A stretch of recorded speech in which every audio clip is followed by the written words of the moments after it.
Olá, eu sou Francisco Mendes, cofundador da Legado Arte, e vim conversar com vocês sobre quando a arte encontra moda através do design. Como base da nossa conversa, eu escolhi o cinema, uma tecnologia que surge no século XIX, no final do século XIX, quase como uma curiosidade, mas que ao longo do século XX se torna e se eleva a um nível de arte. Como pano de fundo, o filme escolhido é 2001, Odisseia no Espaço. Escolhi esse filme porque eu acho que ele tem uma sequência de elementos bastante interessantes sobre o nosso assunto, já que ele mistura uma série de elementos que vai desde o design gráfico, na escolha das letras, de título, e outros elementos de design gráfico que nós vamos ver ao longo do filme, até o serviço de mesa que é utilizado em algumas cenas, sempre contrapondo essa questão da arte, da moda, o trabalho todo que é feito pelo Stanley Kubrick, em criar uma narrativa onde os elementos utilizados não são só cenográficos, mas parte constante do enredo e da mensagem que é traçada. A letra escolhida é Gil Sans, uma letra originalmente desenhada nos anos 20, que se caracteriza por retas e curvas perfeitas, né? São circunferências perfeitas no O, no zero, o 1 ou o I, ele é simplesmente uma barra, sem nenhum tipo de adereço. Essa estética ela continua ao longo do filme como um todo. Outro elemento bastante importante é a questão da arquitetura dos espaços. Nós vamos ver continuamente situações onde se criam pontos de fuga. Esses pontos de fuga ajudam a criar a sensação de profundidade. Os elementos de iluminação, uma curiosidade sobre esse filme, que ele é quase todo filmado só com a luz da arquitetura, não tem quase luz adicional utilizada. E os elementos repetitivos, como os quadrados, os círculos, as linhas retas, que auxiliam nessa ideia do espaço, né, do espaço mais amplo, de profundidade, mesmo mantendo a questão do confinamento, como nas transições de espaço. Aqui nós já vemos o trabalho de cores, uma coisa muito presente tanto na arte quanto na moda. As características do design se repetem na vestimenta, a utilização dos círculos, das linhas, das retas, é todo um ambiente, toda uma composição que se confunde entre a história, entre a narrativa e o próprio ambiente.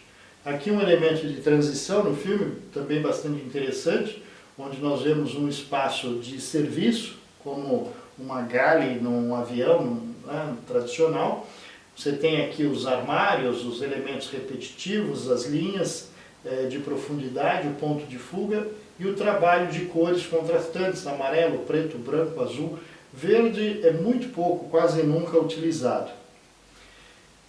Uma outra imagem que é bastante interessante dessa mescla de design, moda e arte, nós temos aqui uma composição de claro e escuro, luz de fundo, detalhes como o design utilizado na poltrona no cockpit, na vestimenta do astronauta e toda uma paleta de cores que vai do amarelo até o violeta sendo utilizado no processo de iluminação. Falando mais especificamente da moda, a moda é utilizada não só como um elemento, mas também como uma caracterização dos personagens. Os personagens principais sempre em roupas mais sóbrias, como nesse momento em que é a chegada ao hotel espacial. Nós temos aqui a recepcionista já com uma roupa colorida, dando uma certa informalidade, mas alguma rigidez, né? É uma função definida. E os elementos de design que começam a surgir. Na arquitetura continua as linhas de profundidade, o trabalho dos elementos gráficos como na numeração, e surge então o primeiro elemento de design imobiliário desenhado pelo George Nelson.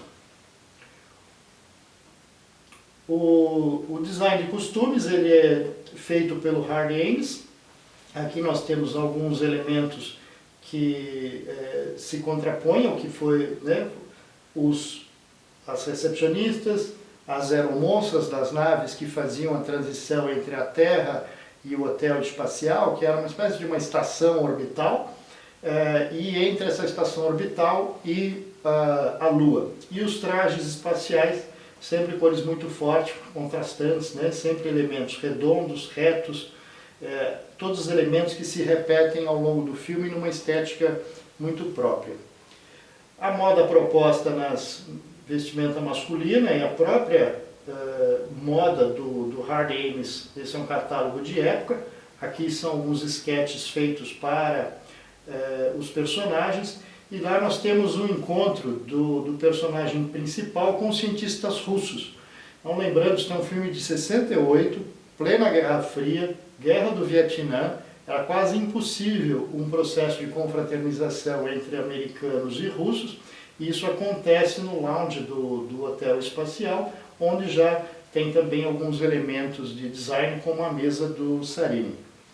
Não podemos esquecer que o Hard Ames era o designer da Rainha Elizabeth II, que são fotos dos anos 60, e aqui a gente vê que a estética proposta é muito parecida com aquela que é utilizada em alguns personagens de apoio, inclusive na utilização de cores. A cor é um elemento muito importante. O Stanley Kubrick interferiu diretamente na escolha de muitas dessas cores utilizadas. Nós temos aqui no lounge, a informalidade do lounge é dada pelos elementos de design curvilíneos, novamente a mesinha do Sarini, as poltroninhas e os sofanetes bem curvilíneos, com cor muito forte, contrastando com o branco e o preto, as linhas de profundidade, iluminação vinda do teto, né? A gente percebe até pelas sombras que podem ser vistas dentro do processo, sempre essa coisa, sensação de profundidade e sensação de confinamento. Quando você tem a mudança do ambiente, de um ambiente informal para um ambiente formal, você tem uma mudança também na escolha do mobiliário. Aqui os mobiliários são retos, tanto mesa quanto as poltronas. Temos aqui novamente o elemento de iluminação backlight muito forte. E na moda, né, nos costumes utilizados, a roupa mais escura, mais sóbria, quase com um ar meio militar. O contraste fica bastante evidente quando a gente põe as duas juntas. Aqui a Jean, feita para Airborne, pelo Oliver Morgan, e é a modelo 42, feita para Artfort, desenhada pelo Geoffrey Arcott. Um elemento interessante que surge numa cena de uma certa informalidade, um momento de uma refeição, são os talheres, né? Curiosidade, o personagem está assistindo a um noticiário da BBC por algo que hoje nós chamaríamos de um tablet, né? Uma transmissão direta, o que na época era algo impensado e hoje a gente faz em coisas como o que nós estamos fazendo aqui hoje. Os talheres são desenho do Arne Jacobsen para George Jensen, também seguem a mesma estética que começa com o título do filme, né? A utilização de retas e curvas muito bem definidas. O contraponto está no final do filme. O personagem principal ele se retira, né? Para aguardar o encontro. Aqui o ambiente ele é absolutamente clássico, o mobiliário é nitidamente Luís XVI. Temos as estátuas, talvez em mármore, de classicistas, e temos as pinturas com influência renascentista. Mantém-se, entretanto, a iluminação indireta vindo do piso, as linhas de profundidade criando ponto de fuga. Aqui já é um ambiente de maior conforto, uma certa autoindulgência, e o contraste com o monolito de granito preto, um elemento gráfico utilizado no filme para fazer os momentos de transição, momentos muito, muito fortes e muito interessantes. Espero que vocês tenham gostado e espero encontrar vocês mais uma vez em um novo episódio desta série da Legado Arte. Obrigado!